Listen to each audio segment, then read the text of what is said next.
আজ 12ই আগস্ট দেশাত্মবোধ ও জাতীয় ঐক্যের বার্তা নিয়ে সারা দেশের সঙ্গে সঙ্গতি রেখে কাটিগড়া মণ্ডল ও স্থানীয় বিদ্যালয়গুলোর উদ্যোগে আয়োজিত হলো এক বর্ণাঢ্য তিরঙ্গা যাত্রা। এই গৌরবময় যাত্রায় উপস্থিত ছিলেন মাননীয় বিধায়ক শ্রী কমলাক্ষ দে পুরকায়স্থ মহাশয়, জেলা পরিষদ সদস্যা শ্রীমতী প্রমীলা বৈষ্ণব মহাশয়া, আঞ্চলিক পঞ্চায়েতের সভানেত্রী বাবলীনাথ মহাশয়া, কাটিগড়া মণ্ডলের বর্তমান সভাপতি বাবলাদেব মহাশয়, বিজেপির অসংখ্য কার্যকর্তা, বিদ্যালয়ের ছাত্রছাত্রী এবং সর্বস্তরের সাধারণ মানুষ। এই বর্ণাঢ্য তিরঙ্গা যাত্রাকে ঘিরে উপস্থিত সকলের মধ্যে ছিল দেশপ্রেম ও জাতীয় ঐক্যের এক অপূর্ব আবহ। অনুষ্ঠানে উপস্থিত বিশিষ্ট ব্যক্তিবর্গ তাদের বক্তব্যের মাধ্যমে দেশপ্রেম, ঐক্য এবং জাতীয় পতাকার মর্যাদার বার্তা তুলে ধরেন। অনুষ্ঠানে বক্তব্য রাখেন নির্মলেন্দু চক্রবর্তী মহাশয়, নিবাস দাস মহাশয় এবং মাননীয় বিধায়ক শ্রী কমলাক্ষ দে পুরকায়স্থ মহাশয়। দেশের প্রতি ভালোবাসা, তিরঙ্গার প্রতি শ্রদ্ধা এবং জাতীয় ঐক্যের এই সুন্দর মুহূর্তগুলোর সাক্ষী হতে চলুন দেখে নেওয়া যাক আজকের বর্ণাঢ্য তিরঙ্গা যাত্রার কিছু বিশেষ মুহূর্ত এবং অনুষ্ঠানে দেওয়া গুরুত্বপূর্ণ বক্তব্যসমূহ।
বিজেপি মন্ডলের প্রাক্তন সভাপতি নির্মলেন্দু চক্রবর্তী মহাশয় সহ আমাদের panchayat GP president, happy member এবং আমাদের যারা রাষ্ট্রপ্রেমী, দেশকে আমরা ভালোবাসি, এই দেশে মাতৃকাকে আমরা যাতে মা বলি, অর্থাৎ তার জন্যই আমরা ভারত মাতাকে জয় বলি।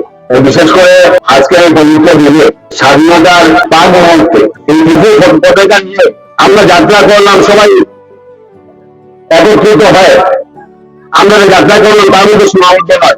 এই পতাকা নিয়ে আজকে যে তিরঙ্গা যাত্রা করলাম, এই পতাকার মধ্যে শহীদদের রক্ত লুকিয়ে আছে। আমরা যারা এই দেশকে ভালোবাসি, আমরা যারা দেশের যারা নাগরিক, আমাদের দায়িত্ব কর্তব্য এই দেশ বিশ্বের মুখে প্রতিষ্ঠিত দেশে রূপান্তরিত হোক। অনেকে আমাদের দেশে থাকেন, অনেকেই দেশে থাকেন, কিন্তু এই দেশের যাতে অনিষ্ট হয়, এই দেশে যাতে খারাপ হয়, এই দেশের যাতে বিশ্বের বুকে আমাদের যে মানসিকতা বা ভারতবর্ষের সুনাম সেটা যাতে ম্লান হয়, তার জন্য একটা ক্ষেত্রে সবসময় অপরাধ চেষ্টা করে যাচ্ছে। যে যত বেশি জ্ঞানী হোক, যে যত বেশি পদাধিকারী সংগঠনের উপরে আমরা কেউ হতে পারি না।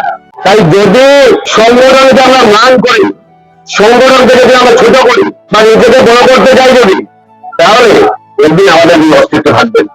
তাই অনেকেই আমাদের দেশে থাকেন, এই দেশে থাকেন, এই ভারতবর্ষের কথা বলেন, কিন্তু বিদেশে যখন যান তখন এই দেশকে ছোট করেন। এই দেশের প্রতি অনেক কথাবার্তা বলেন, যে কথা বলাটা মোটেই উচিত নাই। তাই আমি মনে করি যে আজকে এই দিনে এবং আজকের যে উদ্দেশ্য হচ্ছে কি, যে আমাদের ভ্রাতৃত্ববোধ, আমাদের একতা বোধ, আমাদের মধ্যে সুস্থ মানসিকতা। তাই এই দিনের মাধ্যমে আমরা সবাই এক হয়, এক প্রাণ হয়ে সামনের দিন যাতে আমরা এগিয়ে দিতে পারি যাতে। এবং আজকে এই দিনে এই দিনে এই দিনের তাৎপর্য বা স্বাধীনতা দিবসের তাৎপর্য এই পতাকার সঙ্গে আমাদের গর্ব লুকিয়ে আছে, এই পতাকার সঙ্গে আমাদের অধিকার লুকিয়ে আছে, এই পতাকার সঙ্গে আমাদের অস্তিত্ব লুকিয়ে আছে, এই পতাকার সঙ্গে আমাদের সভ্যতা সংস্কৃতি লুকিয়ে আছে। এই পতাকার সঙ্গে আমরা আমাদেরকে একাত্মবোধ করে সামনের দিন এই দেশ যাতে বিশ্বের মধ্যে প্রতিষ্ঠিত দেশে রূপান্তরিত হয়। কারণ আমরা যারা এখানে যারা আছি, যারা আমাদের কিন্তু অন্য কোনো যাওয়ার জানি, আমরা অন্য কোনো জায়গায় যেতে পারবো না। এই দেশই আমাদের দেশ, এই দেশকে রক্ষা করা আমাদের দায়িত্ব কর্তব্য। তাই আমাদের প্রধানমন্ত্রী, আমাদের মুখ্যমন্ত্রী, আমাদের দল অহরহ আমরা চেষ্টা করছি যাতে এই দলের অখণ্ডতা, এই দেশের চিন্তাধারা, এই দেশের মানসিকতা, এই দেশটাকে যাতে আমরা রক্ষা করতে পারি। যাতে এই সামনের দিন এই তিরঙ্গা যাত্রার মাধ্যমে সেই কথাগুলো আমরা বলতে চাই যে সামনের দিন যাতে ৪৭-এর ভিতরে আজকে যেভাবে আমাদের অর্থনীতি এগিয়ে যাচ্ছে, যেভাবে আমাদের ইনফ্রাস্ট্রাকচার এগিয়ে যাচ্ছে, যেভাবে দেশ এগিয়ে যাচ্ছে, সামনের ৪৭-এর ভিতরে যাতে আমাদের দেশ বিশ্বের মুখে একটা প্রতিষ্ঠিত দেশে রূপান্তরিত হয়, সেটাই হচ্ছে। আজকে ধন্যবাদ জানাই আমি কালাইন লোকের কার্যকর্তারা ওনারা এখানে তিরঙ্গা যাত্রা করেছেন। আমি ধন্যবাদ জানাই কাঠিগোড়া মন্ডলের বিশেষ করে আমরা কার্যকর্তারা যারা আছি, আমরা আমাদের সামনের দিন এই সমাজটাকে একটা সুস্থ সমাজ, এই দেশটাকে একটা সুস্থ দেশ। আমরা সবাই জানি যে আমাদের সরকার যে দিল্লি থাকে, তাহলে তৃণমূলের অঙ্গিত দাস, বাংলাদেশের অঙ্গিত দাসকে নিয়ে যাওয়া হয়। বিকেলে 7টার ভিতরে আমাদের স্বরাষ্ট্রমন্ত্রী, আমাদের প্রধানমন্ত্রীর চাপে বিকেলে 7টার ভিত্তি সেই অঙ্গিত দাসকে ঘুরিয়ে দেওয়া হয়। সেটাই নতুন ভারত, সেটাই নতুন ভারতের চিন্তাধারা, সেটাই আমাদের দেশ। এবং আমাদের দেশ যত শক্তিশালী হবে, আমরা তত শক্তিশালী হব। সামনের দিন সমাজের মঙ্গল হয়। এবং অনেকেই অভিযোগের ক্ষেত্রে আমি কথা দিলাম আপনাদেরকে, সামনের দিন এই স্বাধীনতা দিবসের 5 মুহূর্তে আপনাদের সবাইকে যাতে আমরা সেই বিভিন্ন সরকারি স্কিম থেকে যাতে আপনারা বাদ না পড়েন, প্রত্যেকের ঘরে যাতে আমরা উন্নয়ন দিতে পারি, তার জন্য আমি বিধায়ক হিসাবে আমি প্রতিশ্রুতিবদ্ধ। আপনারা আপনাদের সভাপতির সঙ্গে যোগাযোগ করবেন, আপনাদের সংগঠনের সঙ্গে যোগাযোগ করবেন। আর আমিও এই যে আমাদের কালেকশন করেন, তারপরও আমি দেখবো যাতে আমরা আমাদের মানুষের নাম সেটাকে বাদ না পড়ে যাবে। তাই বিশেষ করে আপনাদের সবাইকে আমি ধন্যবাদ, শুভেচ্ছা এবং কৃতজ্ঞতা জ্ঞাপন করে আমাদের মধ্যে যাতে ভ্রাতৃত্ববোধ, আমাদের মধ্যে যাতে একতা, আমাদের দেশটাকে যাতে আমরা আরো যাতে এগিয়ে নিতে পারি। যাতে এই দেশে আমরা যারা আছি, যারা এবং অনেকেই রাষ্ট্রবাদী মুসলমানরা আমাদের সঙ্গে আছে, যারা এই দেশকে ভালোবাসে। কিন্তু অনেক মুসলমানরা আছেন এই দেশে থাকেন, কিন্তু এই দেশের অনুষ্ঠান কথা চিন্তা করেন।